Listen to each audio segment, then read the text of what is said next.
Australia. Dr. Lobsang Sangai is meeting politicians and students and will speak at the National Press Club on Tuesday, and he is with us in the studio this morning. A very warm welcome to Australia. Well, thank you very much for the warm welcome, because weather is quite cold here. We needed it.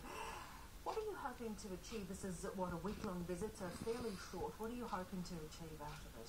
Well, I'm going from Melbourne to Canberra, Sydney, and a quick stopover in Brisbane to thank old friends and meet new friends, but also reach out to the government and the public at large to inform them about the tragedy unfolding in Tibet.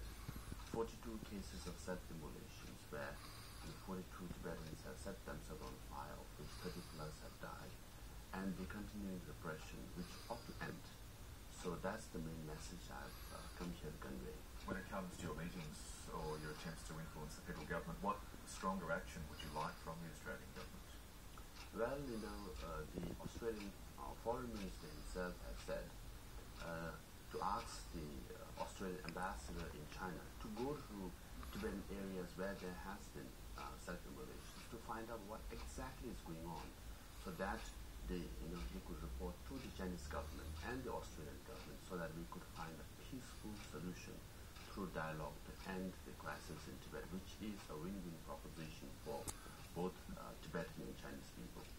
You must find, though, with China now such a major trading partner for so many countries almost dependent on China for economic growth.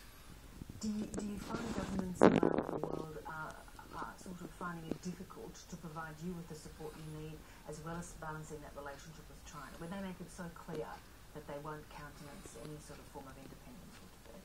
Yes, I think there's some reluctance, and it's understandable.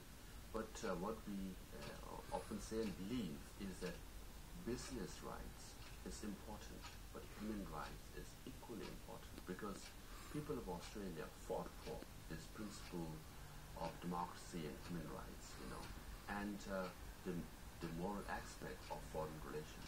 So as much as one should have business relationship with China, but human rights ought to be protected, because otherwise we are not commodities that you can sell in the market. We're human beings. We have conscience. We have values. So these are the things that the Australian leaders and the international community ought to support, because Tibetans have invested in democracy and non-violence for the last many decades. If we are not supported, then essentially, one is conveying the message that democracy and non-violence are not worth investing.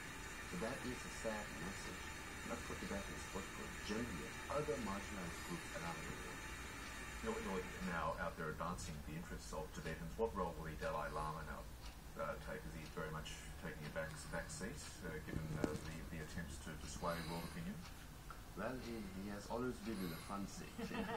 So he's our most revered leader. He's a global statesman who advocates interfaith dialogue, compassion, peace, non-violence around the world.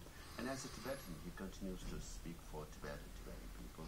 And my role is to provide political leadership and political voice to the Tibetan people. That has been his vision. And what we seek is middle way, which seeks genuine autonomy within China and within the framework of the Chinese constitution. So in that sense, it is also in the best interest of China. So that's the message I'm continuing to spread. And how difficult do you find your job being in exile in terms of trying to end some of these very difficult scenes, as you say, these tragic self-immolations that continue?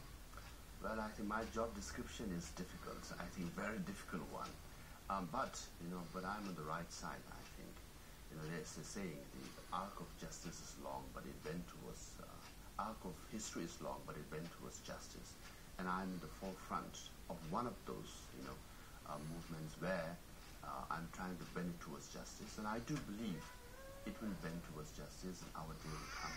And with the help of people in Australia and the leaders of Australia. Thank you very much for joining us. Thank you, Bevan. Thank you, Michael.